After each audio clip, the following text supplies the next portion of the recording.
বাচ্চারা আপনার নামাজের দাওয়াত বুজুর্গিরি বাচ্চান, বাচ্চারা আপনার চিকিরগিরি বাস্তবি করেন না, আপনার রাষ্ট্র ক্ষমতার গুলি মারেন। যদি কেউ অন্যায়ের প্রতিবাদ না করে সে আল্লাহ সরাসরি একটা বিধানকে লঙ্ঘন করে। আমরা সমর্থন যদি কম থাকে আমাদের যুবকরা তৈরি আছে, আমাদেরকে প্রশিক্ষণ দিন, আমাদের অস্ত্র তুলে দিন, আমাদেরকে ফিলিস্তিনে যাওয়ার ব্যবস্থা করে দিন। আমার মাসুম ভাইয়ের পক্ষ থেকে আমার আল্লাহ বলেছে পৃথিবীর প্রান্তে যদি একজন মুসলমানও যদি নির্যাতিত হয়, নির্যাতিত মুসলমানের পাশে দাঁড়িয়ে বাতিলের মোকাবেলা করা ফরজ। আমরা এই ফরজ বিধান আদায় করবার জন্য ফিলিস্তিনের পাশে দাঁড়িয়ে ইসরায়েলকে চিরতরে জমির থেকে নিঃশেষ করে দিতে রায় করা হয়েছে। সংগ্রামী তাওহীদি জনতা, আপনারা ক্লান্ত হয়ে গেছেন? ফিলিস্তিনের মা বোনরা তো সেহেরিও পায় না, ইফতারিও পায় না। ছোট ছোট বাচ্চারা এক গ্রোপ পানির জন্য শত শত মানুষের লাইনে গিয়ে দাঁড়ায়। আপনারা সুস্থ সবল সেহেরি খেয়েছেন, ইফতারি পাচ্ছেন, আপনাদের সন্তানদেরকে নিয়ে আপনারা আনন্দ করতেছেন। ইফতারির সামনে ডানে বামে আপনার সন্তান আপনাদেরকে জ্বালাচ্ছে, ইফতারিতে হাত দিচ্ছে, আনন্দ চিত্তে ইফতারি করছেন।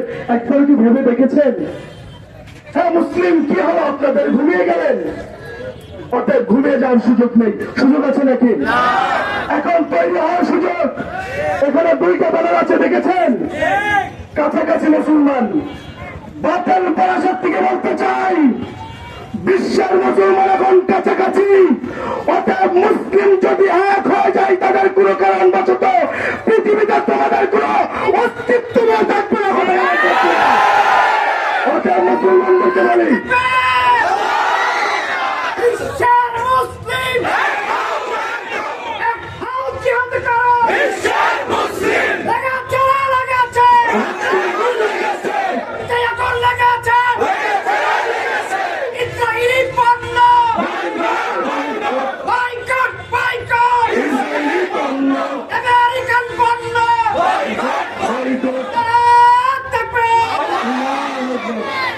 সংগ্রামী তাওহীদি জনতা, এখন যদি আপনাদেরকে বলা হয় প্লিজ ইসরায়েল মুখে লং মার্চ করতে, আপনারা রাজি আছেন? আপনারা যদি রাজি থেকে থাকেন এখন থেকে আপনাদের জিহাদ শুরু। 729 কোট, 729 কোট ইসরায়েলের সকল পণ্যের কোট হলো 729।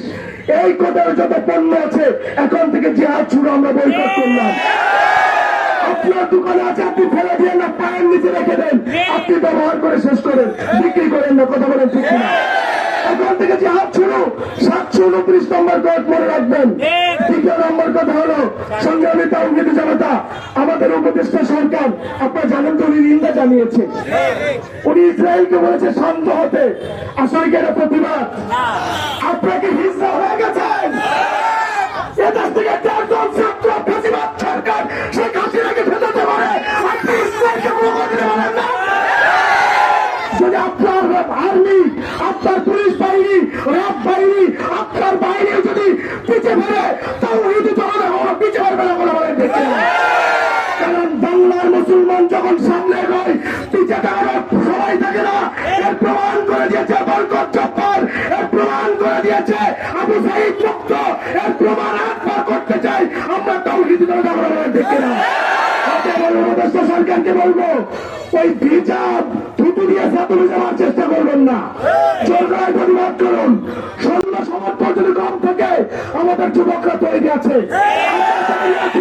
আমাদেরকে প্রশিক্ষণ দিন, আমাদের অস্ত্র তুলে দিন, আমাদেরকে ফিলিস্তিনে যাওয়ার ব্যবস্থা করে দিন। আমার মাসুম ভাইয়ের পক্ষ থেকে আমার আল্লাহ বলেছে পৃথিবীর প্রান্তে যদি একজন মুসলমানও যদি নির্যাতিত হয়, নির্যাতিত মুসলমানের পাশে দাঁড়িয়ে বাতিলের মোকাবেলা করা ফরজ। আমরা এই ফরজ বিধান আদায় করবার জন্য ফিলিস্তিনের পাশে দাঁড়িয়ে ইসরায়েলকে চিরতরে জমির থেকে নিঃশেষ করে দিতে রায় করা হয়েছে। অতএব জীবননগর থেকে স্পষ্ট বার্তা, মুক্তবাস থেকে স্পষ্ট বার্তা, আজকে থেকে বসে থাকার সুযোগ নেই। যেখানে অন্যায় সেখানে, যেখানে অন্যায় সেখানে। আপনারা কি এই ইসরায়েল ফিলিস্তিনের উপরে বর্বর হত্যাকাণ্ড চালাচ্ছে, এটাকে অন্যায় মনে করছেন না? বাচ্চারা আপনার নামাজের দাওয়াত বুজুর্গিরি বাচ্চান, বাচ্চারা আপনার চিকিরগিরি বাস্তবি করেন না। রাষ্ট্র ক্ষমতার গুলি মারেন। যদি কেউ অন্যায়ের প্রতিবাদ না করে সে আল্লাহর সরাসরি একটা বিধানকে লঙ্ঘন করে। আজকে যদি উপদেষ্টা সরকার অন্যায় প্রতিবাদ না করে মুসলমান বলা যাবে না। আজকে বিএনপির খুব কেউ কোনো নেতা যদি অন্যায় প্রতিবাদ না করে অন্যায় করে মুসলমান বলা যাবে না। যদি জামাত ইসলামের কোনো নেতা অন্যায় প্রতিবাদ না করে আমরা মুসলমান বলতে পারি না। যদি ইসলামী আন্দোলনের কোনো নেতা অন্যায় প্রতিবাদ না করে মুসলমান বলতে পারি না। কথা বলে ঠিক কিনা? অতএব আমরা আজকে থেকে থেমে থাকবো না, আমাদের আন্দোলন চলবে।